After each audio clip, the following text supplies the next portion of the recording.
Many of my friends and family were worried for me. I was 17 years old, and I was preparing to spend second semester of my junior year of high school in Israel with a program through the Reform movement. So why were my friends and family worried? Because the year was 2003, and it was the height of the Second Intifada. Israeli buses, cafes, and nightclubs were being blown up. Though many of the people whom I loved attempted to persuade me not to go, Israel will still be there when it's time for you to study abroad in college, they would say. I knew in my heart that this was an opportunity I had to seize. I had imagined what it would have been like dancing in the streets of Jerusalem when the UN voted on the partition plan. I had imagined what life must have been like working in the fields on a kibbutz. I had imagined what it must have been like to learn on Yom Kippur that Israel was at war once again. Like so many of you, I held Israel's most magnificent and most tragic moments in my heart. Now I knew that it was time to make some memories of my own, because I was a Jew and Israel was my homeland. If the Israelis had to deal with the reality, why shouldn't I? Fast forward a number of months, and I was blissfully immersed in that formative semester. With each day that passed, it felt as if I had fallen more and more deeply in love with Israel, the land, the culture, the people. At home, I had never liked chocolate milk, but in Israel, they served it in a plastic bag. They called it shoko besakit, and I had never tasted anything so wonderful. At home, I tried to wear clothes that were fashionable. In Israel, I bought flowy pants and scarves with funky patterns, and I felt exotic. At home, I only spoke English. In Israel, I integrated the Hebrew that I was learning into my conversations every chance that I got. At home, the terrorism in Israel felt very far away. In Israel, I stood empathetically beside my Israeli teachers and counselors who would constantly check their phones as they worried about their loved ones. At home, I studied subjects that mostly felt unrelated to me personally. In Israel, Jewish history came alive. At the halfway point in the semester, I found myself along with my classmates and teachers in the Czech Republic and Poland, traveling to synagogues, cemeteries, and yes, to concentration camps, as we studied European Jewry. I'll never forget the train ride we took from Krakow to Auschwitz. We were all silent as we understood that this route was similar to the one that was taken by so many Jews, packed in cattle cars on the way to their deaths. I remember being stunned at the sheer size of Auschwitz-Birkenau. It stretched as far as my eye could see. We spent hours walking through the camps. Our teachers gave us some alone time for reflection. The grounds are quiet and empty, and yet I feel a heaviness in my heart as I imagine the people who inhabited, even if only for a short while, this unspeakable place. As the day goes on, we see exhibits with suitcases, shoes, and even with the hair of the Jews whose humanity and whose lives were stolen in this place. I am not somebody who expresses my emotion through tears, and yet I cry. The next day, my classmates and I are back on a flight to our homeland, back to Israel. As we fly over the Mediterranean and I look out my window at Tel Aviv, I have never seen a more beautiful sight. It is clear to me in that moment that the Jewish state, the state of Israel, rose out of the ashes of Auschwitz. Now, as a 17-year-old, I know in my heart of hearts that the beliefs that I hold about Israel are true and right. At 17, I know Israel must exist as a Jewish state. At 17, I know that Israel is a truly remarkable society, a safe haven for all Jews. So long as Israel exists, we will never again be destroyed by our enemies. And at 17, I know that Israel has no choice in how they deal with the Palestinians. Yes, at 17 years old, I understand that Israel is the ultimate center of Jewish life, where history and the present are intertwined, and the religious is part of the secular. At 17 years old, I know that Israel is extraordinary. Theodor Herzl, the founder of the Zionist movement, wrote in his manifesto, "Im tirtzu ein zo agada, if you will it, it is no dream." He, of course, was talking about the dream of the establishment of the Jewish state. What's incredible is that Herzl was right. His dream did become a reality. The challenge, however, is that reality is much more complicated than a dream. Reality necessitates difficult conversations. As I grow older, I take every chance I get to travel back to Israel. Each time, I learn more about the society. With each new experience, I learn about some of Israel's darker sides, some of the complexities that come with the reality.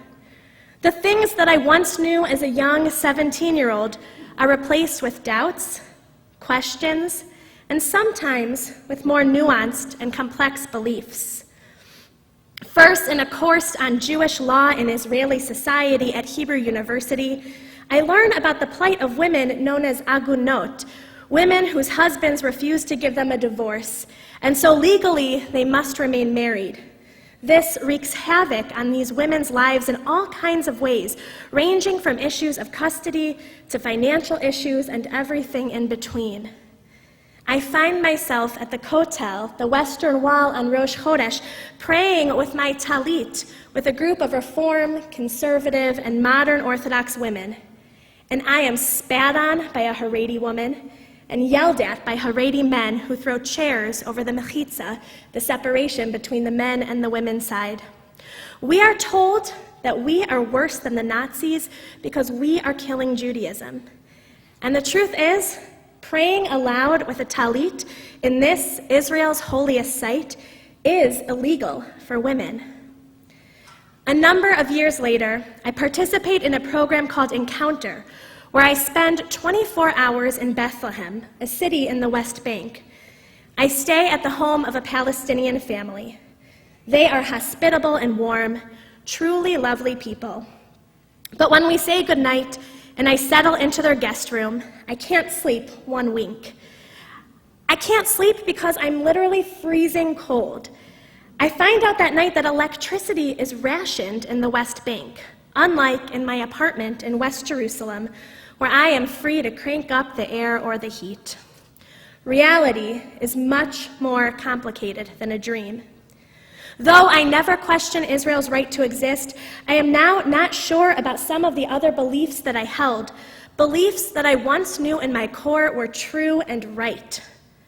While many aspects of Israel's society are remarkable, I question the inherent sexism present in a legal system that mixes secular and religious law. And though I realize that Israel's existence ensures that Jews will have a place where they won't be murdered simply for being Jews, it seems ironic that Israel isn't a safe haven for all Jews to practice Judaism according to their own beliefs and customs. And though I don't ever believe that terrorism is justified, I think often about the Palestinians whose rights are limited in the West Bank. As I've come of age, I continue to struggle with holding Israel's multiple truths, complexities, nuances, and narratives. I expect that many of you share this struggle. This struggle isn't unique to me, and it's not unique to my peer cohort. I realize that to many of you, I may seem very young. But believe it or not, today's young Jews who are coming of age on campus live in a different reality from the one that you or I knew just 10 or 15 or however many years ago. It hasn't gotten any easier for today's young Jews on campus. When I think of my college experience, I think of a safe place where all kinds of ideas could be born, debated, and refined. I think of a community of academics and students who are inherently tolerant of each other and each other's differences. Sadly, it seems that the college campus has become much more closed-minded, especially with regard to Israel. On On campuses all over the country, we see a drastic increase in anti-Israel groups and activities. We see students being pressured to step down from their elected positions in student governments solely for supporting Israel. We see groups of scholars promoting the boycott of Israeli professors and academic institutions regardless of their academic fields. I decided to interview a number of college students who grew up in Reform congregations just like this one. I wanted to learn directly from them about their experiences surrounding Israel. Here's what I heard. One student who attends a small liberal arts school on the East Coast shared, "I am planning to study abroad in Jerusalem for research on my thesis. As I was arranging for all this, I had to interview different professors to see who would take me on as a thesis advisee. One professor with whom I spoke stopped me when I shared that I'd be studying in Jerusalem. She said, 'I want you to know that I'm an anti-Zionist.' A student at the University of Minnesota related the following. "I grew up in a very Jewish suburb. Of course, not everyone was Jewish, but everyone knew about Jews and Judaism, and everyone was tolerant. When I got to college, a professor from Hebrew University came as a guest lecturer. Students for Justice in Palestine showed up to protest the lecture. This group represents much more than just Muslim students. It is students of all different faiths and ethnicities. The protests included signs that accused Zionists of being baby killers and Israel of being an apartheid state. These signs really got to me. And then I heard stories about students who struggled like I did. But now those struggles are taking place in a different context. A student at the University of Wisconsin-Madison shared, "Before I got to college, I didn't understand what the big deal was about the Israeli-Palestinian conflict. I had been taught that there was a war in 1948. The Jews won, and the Palestinians chose to leave their homes. Now I understand that it's not so simple. I feel like I was lied to all my life, and I feel too embarrassed to engage in conversations about Israel." Another student from the University of Wisconsin-Madison shared, "After studying abroad in Israel and realizing that the situation there is far more complex than I ever had been taught, I actually met Palestinians and realized that things really aren't so simple. I began to identify with liberal Zionist groups. The problem is now I'm shunned from mainstream Jewish conversations. I'm still a Zionist, so I don't fit in with the students on the far left who call for Israel's demise, and I don't fit in with Israel advocacy groups who keep their heads in the sand with regard to the issue of settlements." Rabbi Sharon Brous summarizes the experience of so many Jewish college students with the following words. "Your kids will one day get to college campuses where they'll be confronted with a vigorous challenge to everything they've been taught about Israel and Judaism. They'll likely find themselves forced to choose between two increasingly hostile camps. On one side, they'll be held personally responsible for every decision and action of Israel's government. They will be told that Israel is a pariah state and pressured to support BDS. On the other side, if they dare speak out against Israeli policies or actions, they'll risk being deemed anti-Semites and entered on blacklist databases purportedly dedicated to exposing bigotry on campus. In either case, their instinct, as has been the case for so many before them, may be to walk away altogether. What can we, as a congregational community, do to prepare our youth for these difficult circumstances? How can we hedge our bets so that our youth won't throw up their hands and walk away? I believe that we must elevate the Israel conversation. We must introduce them to Israel's multiple truths, nuances, complexities, and narratives. This starts with each of us. This can be difficult. After all, many times we know in our cores that the beliefs that we hold are true and right. Yehuda Amichai, Israel's most prolific modern poet, wrote a poem about this very phenomenon. He writes in part, "From the place where we are right, flowers will never grow in the spring. The place where we are right is hard and trampled like a yard. Amichai beautifully expresses what happens when we approach an idea, a person, a story, a conversation with a closed mind. When we are sure that we are right, we shut out the possibility that there might be another way of seeing things, a way that may or may not allow for our own thinking to evolve. This attitude of closed-mindedness goes against the very best part of our tradition. That is the tradition of real conversations and civil disagreements that highlight many different points of view. Our tradition places such a high value on the conversation itself that we have preserved over the course of thousands of years a record of our most important conversations, not just the results that were decided upon, but complete conversations, including minority opinions. Our tradition tells us that difficult conversations wherein people express different points of view in a respectful way, are conversations for the sake of heaven. God actually thrives on these conversations. Over the course of this holiday season, we here at Shalom will be engaging in difficult conversations. This started with our Slichot movie series and will continue long after the gates are closed at the end of Yom Kippur. And as we know, the real world is always more complicated than a dream.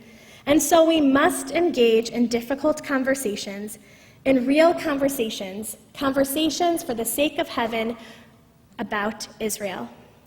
We must do this not only for ourselves, but for this generation of young Jews and all the generations to come.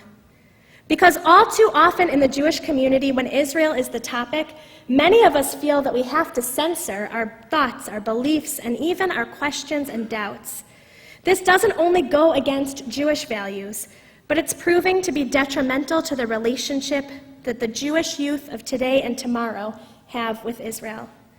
This is what the college student from Madison was talking about when she said, "I feel like I was lied to all my life." She was lamenting her upbringing with a single point of view and narrative when it came to Israel. Shimon Peres, who passed away this week, was a great leader of Israel from its birth until today. Perhaps best known for his work towards peace in the 1990s, Peres was a leader of the center-left Labor Party. Just days ago at his funeral, leaders from across political, national, and ideological lines came together to pay their respects to this great man.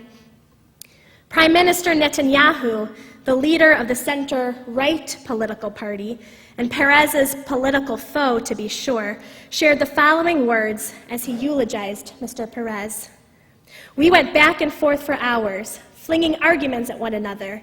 He came from the left, I came from the right, I came from the right, and he came back from the left. And in the end, like two worn-out prize fighters, we put down our gloves. I saw in his eyes, and I think he saw in mine, that our principles stemmed from a deep-seated belief and commitment to the cause, ensuring Israel's future. Mr. Peres and Mr. Netanyahu engaged in the difficult conversations, the conversation for the sake of heaven and for their beloved nation." When Mr. Peres was asked about his work in the 1990s towards peace with the Palestinians, he said the following: "An ancient Greek philosopher was asked, 'What is the difference between war and peace?' In war, the old bury the young. In peace, the young bury the old. I felt that if I could make the world better for the young, that would be the greatest thing we can do."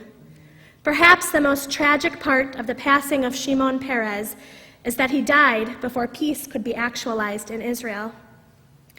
However, we learn a valuable lesson from him, the lesson of engaging in difficult conversations with people whose views and beliefs are directly opposed to our own. We must engage in these difficult Israel conversations for the sake of our relationship, the youth's relationship, and all future Jewish generations' relationship with Israel. I invite you to elevate the Israel conversation, to engage with the multiple truths, complexities, nuances, and narratives with me and with our whole congregation. First, you can sign up to take the I Engage course. a chance to learn from world-renowned scholars from the Shalom Hartman Institute, and then to process these lessons together as we discuss Israel's most critical questions. This course is designed for people on the political right, the political left, for people who feel parv about politics, and everyone in between. Because in this course, we're really going to engage with one another in difficult conversations for the sake of heaven. Registration for this stimulating course, which begins later this month and will meet on Wednesday evenings for 9 weeks, is now open. Second, I invite you to help us form our new Israel committee to help frame the Israel conversation for the entire congregation. Lastly, you can take advantage of the various Israel programs being offered by our federation with the aim of engaging all of Jewish Milwaukee in these important conversations. Our tradition places a great emphasis on the youth and on the generations yet to come. It is said that when God wanted to reveal the Torah to the Jewish people, God said, "Give me a guarantee that you will uphold my Torah." The people said, "Our forefathers, Abraham, Isaac, and Jacob, will be our guarantors." God replied, "They are not good enough to serve as your guarantors." So the people replied, "Our children will serve as our guarantors." God replied, "Yes, your children are the perfect guarantors. For their sake, I will reveal my Torah to you." For our children, who are our most precious gift, the guarantors of our future, and for the sake of heaven, this new year, let's resolve to elevate the level of our Israel conversations. Let's engage in conversations about Israel's multiple truths, complexities, nuances, and narratives together as a holy congregation. Ken Yehi Ratzon, may it be God's will.